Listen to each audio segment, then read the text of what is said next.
Hello, hello. This is Ayub doing the 10th episode of this podcast, and I would like to call an end to this season. So I would like to do like 10 episodes about one thing, 10 episodes about something else. And so far I've been giving you like kind of advice.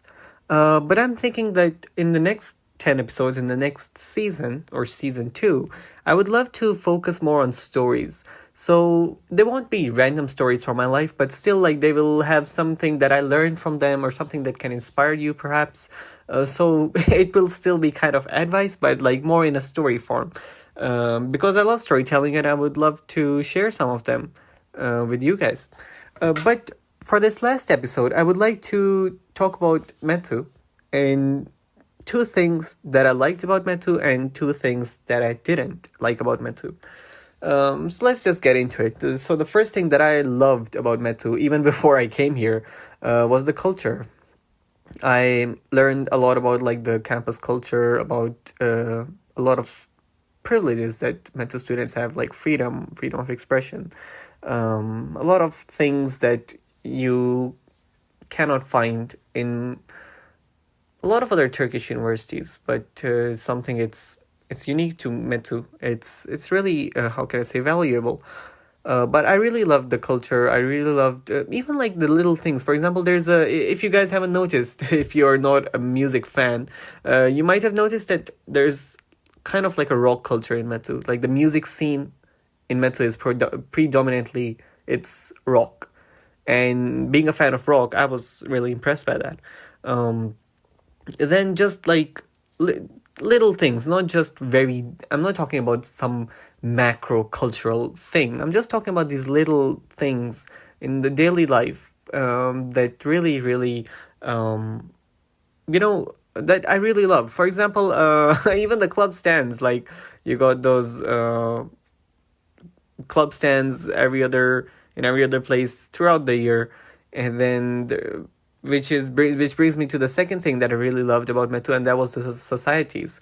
And I really love the passion of students who run those societies. It's not just, especially the leaders, the presidents of these societies, the not just the presidents, the ones in the board, and the ones who are leading the members. Sometimes you can really see that it's not just a hobby for them. I was in the OBJ club, the hip hop club, and we had some instructors who were quite experienced in hip hop dance. But the very first thing that I noticed about them was that it wasn't just a hobby for them. Like dance was a part of their life. And I was sitting with my friend the other a few months back. But basically, we were talking about journalism, and she was telling me about music journalists. And I asked her, like, why don't you start music journalism? And she was like, Ayu, the people who do music journalism, they breathe music. It's like they're so sunk deep into music that it's a part of their life, really. It's not just about writing about music, being a journalist for music. No, it's something much bigger than that. And that what I noticed with the clubs as well. Like, especially the leaders take their job very seriously. And that's a really good thing, because then it trickles down to the members. And the ones who actually have a dream of, let's say, becoming a dancer or a hiker or anything like that, then they will get actual training, actual experience that can be helpful to them, not just like play around, you know? Yeah, and then two things that I didn't really like about Metu, and both of them are actually related to studies. So the first one is the course load, or more like I would say assessment method, actually, not course load. So I didn't really like this whole how can I say, spreading of the assessment methods, like your midterm, your final, your quizzes. I understand a lot of universities have this, but I don't think it's a good practice. And you shouldn't be justifying it by saying that, oh, others are doing it, so we should too. I think that's something that I would like to see Metu change in the future. The frequency of assessments.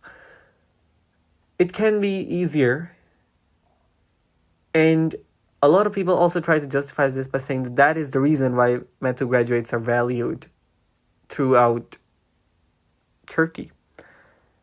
And I would like to argue that that's not the only way through which they can be valued.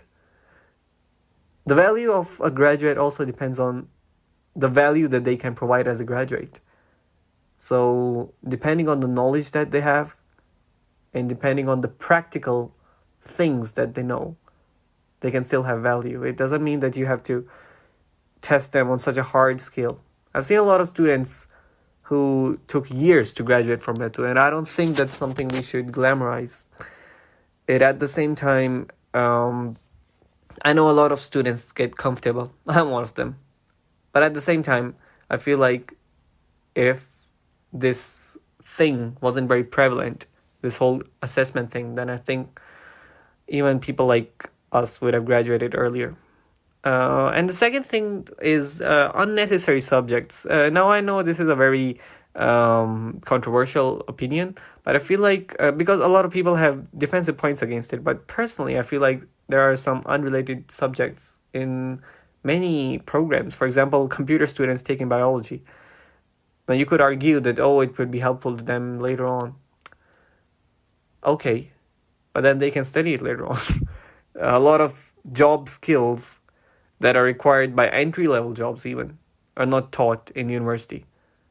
So why use that argument to justify biology and computer science, for example? But yeah, these are just some of my opinions. I would love to hear yours. I would love to, and maybe if you disagree with me, I would love to hear your argument. But yeah, these are two things that I love about METU and two things that I don't. And yeah, that's an end to the first season of my podcast. If you like it, then do comment. I would love to read your comments. I would love some feedback. And yeah, hope to start the next season very soon. And I would love if you guys tune in again. So this is Ayub signing off, and good night.